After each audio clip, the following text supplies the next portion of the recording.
સાંભળો ને, થોડાક મને પૈસા ઓનલાઈન કરી દો ને. હું તને ઓનલાઈન પૈસા નહીં આપું.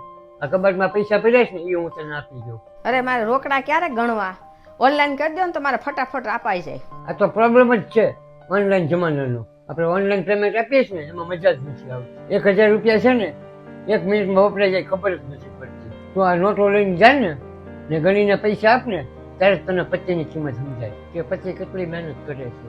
મને પૈસાની કિંમત નથી એમ કહો છો તમે? તું કમાતી નથી ને એટલે તને પૈસાની કિંમત ક્યાંથી ખબર પડે? તમને ખબર છે હું લેવા જાઉં છું? એમ બજારમાં કરિયાણું લેવા જાઉં છું. મારી પાસે 2 રસ્તા છે.